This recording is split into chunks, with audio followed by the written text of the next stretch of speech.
வணக்கம் நண்பர்களே. உடம்பில் சர்க்கரையின் அளவை கட்டுப்பாட்டுக்குள் வைத்துக் கொள்ள உதவும் சில வழிமுறைகளை பற்றி இன்னைக்கு பார்க்க போறோம். சர்க்கரை நோயாளிகள் ஆரம்ப கட்டத்திலேயே உணவு முறையில் அதிக கவனம் செலுத்தினா தங்கள் உடல் எடையை சீராக குறைச்சி சர்க்கரையின் அளவை கட்டுப்பாட்டில் வச்சுக்க முடியும். அதுக்கு நார்ச்சத்து உள்ள காய்கறி பழங்களை சேர்த்துக்கிறது நல்லது.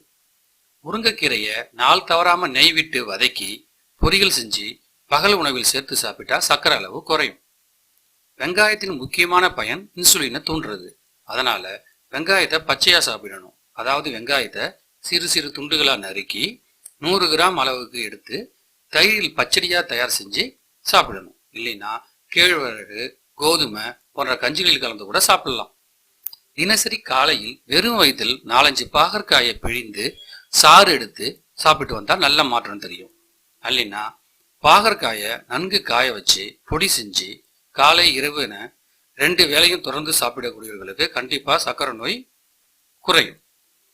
வேப்பங்கொழுந்தில் இருந்து எடுக்கப்படும் சாரை தினமும் காலையில வெறும் வயிற்றுல சாப்பிட்டு வந்தா சர்க்கரை நோய்க்கு நல்ல பலனை தரும்.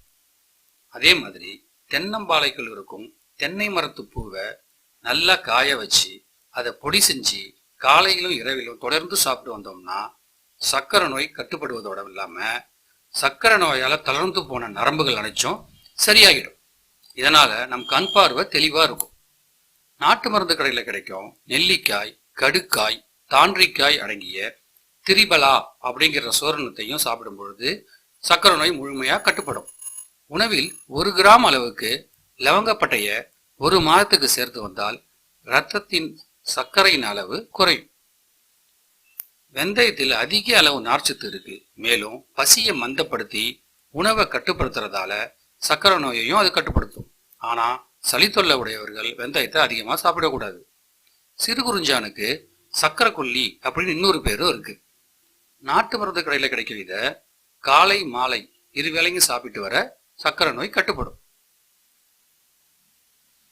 வர கொத்தமல்லி 1/2 கிலோ, வெந்தயம் 1/4 கிலோ, இந்த இரண்டையும் தனித்தனியா பொன்னிறமா வறுத்து பொடி செய்து 2ஐயும் நல்லா கலந்துக்கணும். 2 டம்ளர் தண்ணியில 2 டீஸ்பூன் இந்த பொடியை கலக்கணும். குடிநீரில் கொதிக்க வச்சு அதை 1 டம்ளரா சுண்ட காய்ச்சணும். பின்பு வடிகட்டி 3 வேளைகளுக்கு சாப்பாட்டிற்கு 3/4 மணி நேரம் முன்னாடி சாப்பிடணும்.